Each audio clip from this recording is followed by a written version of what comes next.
하니까 네. 그게 우리나라가 지금 세계 11위입니다. 그러니까 이 양적으로 보면 전혀 뭐 지금 뒤처지지 않고 있고 우리나라 국력에 이제 버금가게 하고 있는데 네. 이제 문제는 이제 아까 말씀드린 노벨상도 없고 그 다음에 그 질적으로 그러니까 원천 기술이 없다는 얘기 하는 게 특허도 우리가 세계 4위예요 지금 네. 내는 게. 근데 원천 정말 돈 되는 특허 뭐 아이폰이나 이런 특허가 나와야 되는데 그런 게 없는 거죠. 정말 좋은 그러니까 질 좋은 게 업적이 없다는 게 문제라서 그건 우리가 이제 극복해야 할 과제고 근데 그 아주 이 질이 좋고 독창적인 그런 연구가 나오려고 그러면 역시 네. 아까 말씀드린 대로 기초 원천을 해야 되고 또 그냥 양적인 평가만이 아니라 질적으로 평가를 해야 되고 그게 이제 아까 얘기한 프로그램 매니저가 도입하게 된 그 원인이기도 합니다. 이 기초과학은 뭐 우리 국민들도 너무 좀 지원이 부족했다 그런 얘기는 했습니다만 물리학자시니까 그동안 좀 배고프셨습니까? 그러면 많이 배고팠습니다.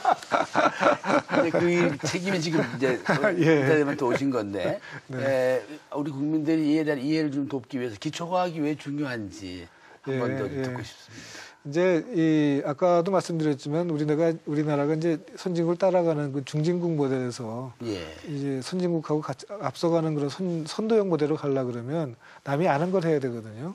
그러니까 남이 아직도 해보지 않은 일을 하려고 그러면 기초 연구를 해야만 이제 그런 새로운 아이디어도 나오고 그래야 또 원천 기술도 나오고 이제 이런 면에서 보면 우리 지식 기반 사회로 발전하려고 그러면 당연히 이제 거기서 선진국 수준을 하려고 그러면 그렇게 해야 되고요.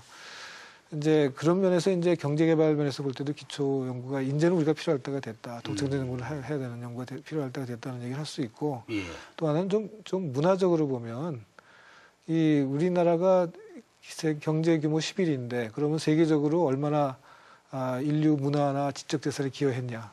이거 해야지. 돌아봐야 될 문제죠. 그렇죠. 그걸 남의 기술을 뭐 그런 거죠. 되게 이제 배우고 그런 겁니다. 그러니까 우리가 반도체 메모리가 1위를 한다 그러지만 그 우리나라의 고유한 개념으로 만든 반도체는 없습니다. 메모리도. 그러니까 과학책은 전부 남의 나라 사람 이름만 들어 그렇게 돼 있습니다. 그러니까 이제 우리가 이제는 그러니까 문화국민 세계를 끌어가는 그 선진국 문화국민이 되려고 그러면 인류의 지적 재산에 기여도 해야 되고 하나의 책임이죠. 그럼요. 당연히 해야 될 일이고. 성과 이전에. 그러니까 그런 면에서 볼 때는 이제 문화 활동으로서의 기초과학도 굉장히 중요하고. 그러니까 이제 기초에 많이 투자를 해야 될 시기가 됐고요. 다행히 이제 그동안에 이제 과학계 그런 의견들이 많이 모아져 가지고 이번 정부 들어오면서 기초하고 원천에 정부 연구 개발비에 50%를 투자하겠다. 그전에는 뭐 30% 정도였습니다. 그렇게 50% 올리겠다 그래서 그게 이제 좀 진행이 되고 있어서 기초 쪽에 배가 좀 덜 고파졌습니다.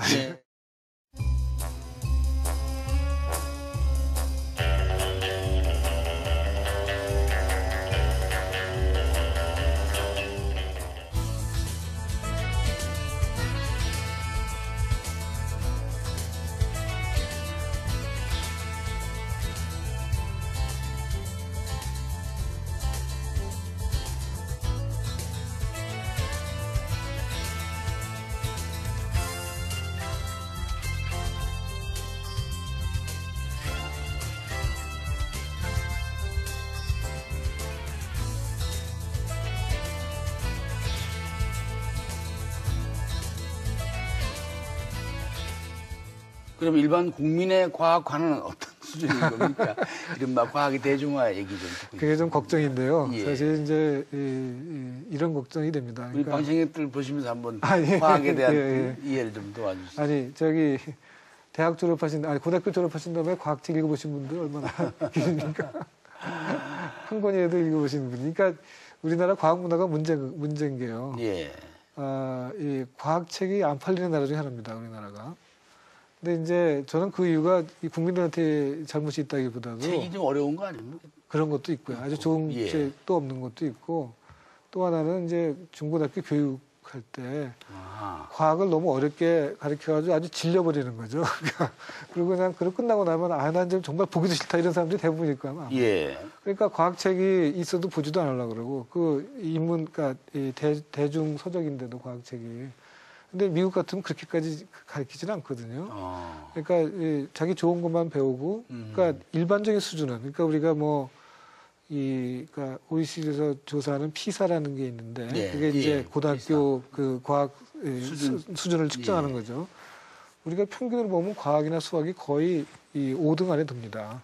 미국은 뭐 20 이렇게 돼 있고. 쟤는 뛰어나군요. 아니, 그 평균이 그렇다는 거죠. 평균이. 그러니까 막 그냥 주입식으로 해서 성과만. 또 성과, 시험을 예. 보니까 그냥 왜니까 그건 하는데 그러고 나면 이제 지겨워지니까 그다음에 그 시험을 안 봐도 되면 그냥 아주 거기서 멀어지는 거죠. 그래서 이제 그러니까 과학의 일반 국민들이 그걸 이제 이해하고 좋아하려 그러면 네.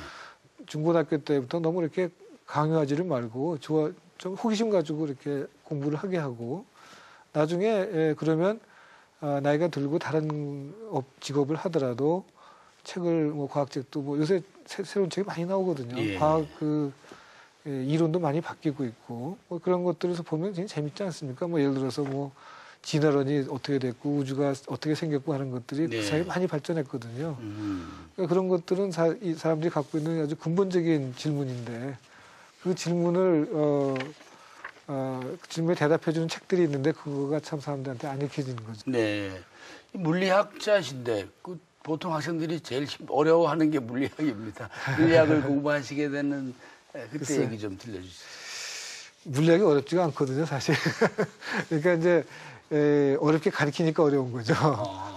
그러니까 제가 좋아하는 그 미국의 물리학자 중에 파인만이라는 사람이 있는데 이 사람은 네. 좀 굉장히 그 대중적인 책도 많이 쓴 사람인데 이 사람이 뭐라 그랬냐면 네가 그 어떤 공식을 이해했다는 얘기는 할머니한테 가서 설명을 하면 할머니가 그럴 것 같다 이렇게 끄떡끄떡할 정도로 설명을 해야 된다는 그래야 네. 자기가 이해한 거라는 거거든요.